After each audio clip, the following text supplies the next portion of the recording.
Morning po. Ito po yung dalampasigan ng Limay.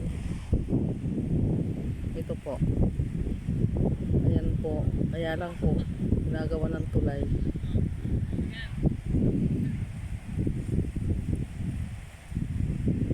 Yan po yung mangingisda. Ayan.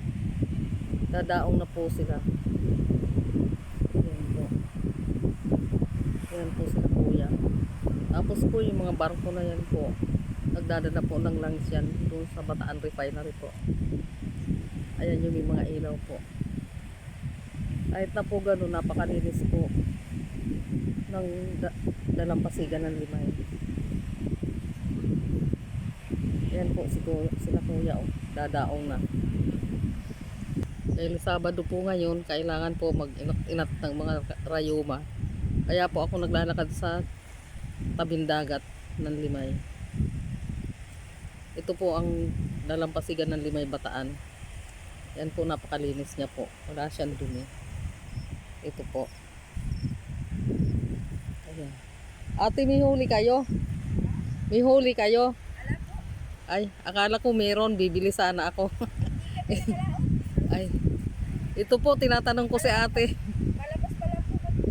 Tinatanong ko po si ate kung may huli. Bibili na lang po sana ako ng ulam. Malabas pa lang sana kami. Hindi kami nakalabas. Ah, bakit? Maalon. Ayan po si ate oh. Maalon daw po. Kaya hindi sila hindi lumabas. Ah, taga Limay lang kayo te. Balik kami nakatira. Ah, sa Duwali. Tapos may bangka kayo. Instead na Kalabaw kasi ang Duwali is bukid. Di ba? Ayan po yung mga barko na yan po. Pero hindi naman siya ganun kaalon no. Saan kayo nakakarating te pagka nangingisda kayo? Ah, karagatan lang ng Limay. Hindi kayo lumalagpas. Hanggang magkabit. Ah, Kabkabin. Kabkabin po, ano pa yun? Bataan po yun. Bataan pa yun. Maribeles. Ito po, ang ganda naman ng dagat ng Limay. Po daw yung Malabo nakakarating mangisda sa Limay ano. Oh. Kasi mo Ilan hindi na pati Bulacan te nakakarating.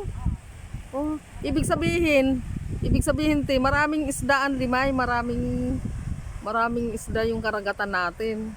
Kasi maraming dumadayo. Sa bagay noon pa naman may dumadayo mga taga Cavite Cavite, Oo. Malabon. 'Di ba sa Malabon kasi maraming doon talaga yung bagsakan ng mga isda.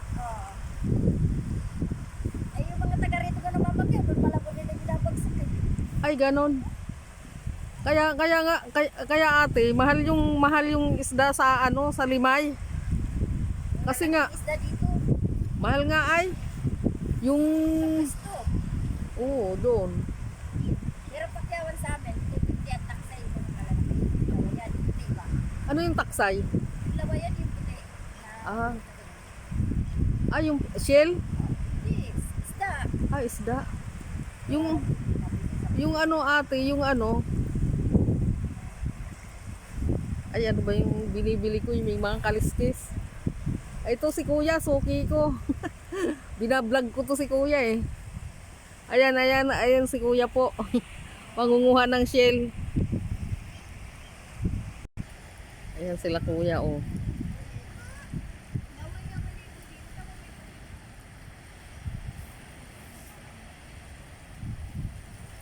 Tanghali na kayo! Tanghali na kayo!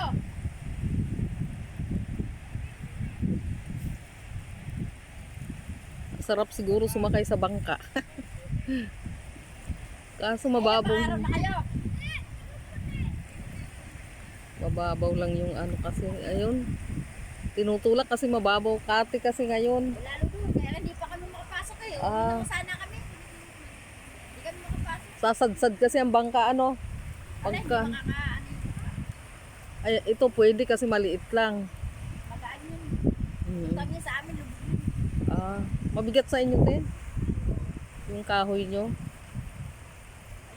Ito marine plywood lang siguro yan. Hindi, ganyan din. Ah, ganyan din.